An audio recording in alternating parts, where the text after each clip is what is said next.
नमस्कार। तथ्यपरक और वैधानिक खबरें देखने के लिए ब्रज दर्पण 24 में आपका स्वागत है। मैं हूं एम अब्बास। पर्यावरण संरक्षण पर कड़ा रुख अपनाते हुए उच्चतम न्यायालय ने कहा कि मथुरा वृंदावन में विगत वर्ष बड़ी संख्या में पेड़ों का कटान किसी इंसान की हत्या से भी बदतर है। न्यायमूर्ति अभय एस ओका और न्यायमूर्ति उज्ज्वल भुइया की पीठ ने यह टिप्पणी मथुरा वृंदावन प्रतिबंधित क्षेत्र में 454 पेड़ों के अवैध कटान के मामले में की है। शीर्ष अदालत ने कहा कि इन 454 पेड़ों के नुकसान का दीर्घकालीन प्रभाव पड़ेगा, आगामी समय में परिणाम भुगतना पड़ेगा और इस हरित क्षेत्र को पुनः जीवित करने में 100 वर्ष से ज़्यादा का समय लगेगा। इस मामले में सुप्रीम कोर्ट ने 2019 में दिए गए अपने ही आदेश को वापस ले लिया है, जिसमें TTZ क्षेत्र यानी कि ताज ट्रपेजियम जोन के भीतर निजी भूमि पर पेड़ काटने की पूर्व अनुमति की आवश्यकता समाप्त कर दी गई थी। अब इसे पर्यावरणीय रूप से संवेदनशील क्षेत्र में पेड़ों के कटान के लिए पुनः सरकारी अनुमति आवश्यक होगी। सुप्रीम कोर्ट ने अभियुक्त शिवशंकर अग्रवाल और अन्य द्वारा मथुरा वृंदावन के छठीकरा मार्ग स्थित डालमिया फार्म में पिछले 10 सितंबर 2024 को हुए 454 पेड़ों के अवैध कटान को गंभीर अपराध माना है और इसे गंभीर अपराध मानते हुए प्रति पेड़ 1 लाख रुपए का जुर्माना लगाया गया है। साथ ही आदेश दिया गया है कि निकटवर्ती क्षेत्र में बड़े पैमाने पर वृक्षारोपण करना होगा।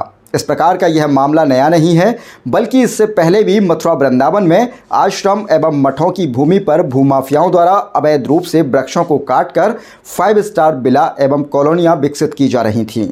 रघुनंदन प्रसाद डालमिया पुत्र स्वर्गीय मूलचंद डालमिया निवासी कोलकाता के बारिशों के नाम दर्ज भूमि पर बिना वैध पंजीकरण के पूर्व में भी वृक्षों का अवैध कटान कर अवैध प्लॉट बेचे गए हैं, जिनका पूर्व में संज्ञान नहीं लिया गया है।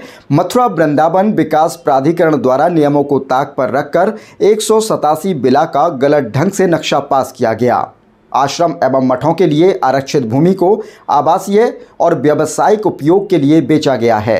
राष्ट्रीय राजमार्ग 19 के समीप सराय आजमाबाद में भी बिना नक्शा पास किए अवैध प्लॉट काटे गए हैं। सुप्रीम कोर्ट के वरिष्ठ अधिवक्ता राजेंद्र वर्मा ने बताया कि सुप्रीम कोर्ट और राष्ट्रीय हरित प्राधिकरण NGT के आदेशों के विरुद्ध हो रहे कार्यों को रोकने के लिए सिर्फ सरकारी विभाग ही नहीं, बल्कि स्थानीय नागरिकों और खरीदारों साथ ही निवेशकों को भी अपनी जिम्मेदारी समझनी होगी। उन्होंने कहा कि कोई भी व्यक्ति भूमि या भवन खरीदते समय उसकी वैधता की जानकारी संबंधित विभागों से अवश्य प्राप्त करे। इसके अलावा वन विभाग, विद्युत विभाग, नगर निगम और अन्य प्रशासनिक संस्थाओं को भी सुप्रीम कोर्ट के निर्देशों का पालन सुनिश्चित करने के लिए आवश्यक कदम उठाने होंगे। डालमिया प्रकरण सहित अन्य अवैध मामलों में न्यायालय ने सख्त रुख अपनाया है, ताकि भविष्य में इस तरह के पर्यावरणीय अपराधों पर रोक लगाई जा सके। राजेंद्र वर्मा अधिवक्ता उच्चतम न्यायालय ने नागरिकों से अपील की है कि वे निजी स्वार्थ और लालच में अवैध कार्यों के सहभागी न बने, बल्कि समाज में कानून का शासन स्थापित करने के लिए वैधानिक तरीके से अवैध गतिविधियों का विरोध करें और समय समय पर प्रशासन को अवगत कराते रहें।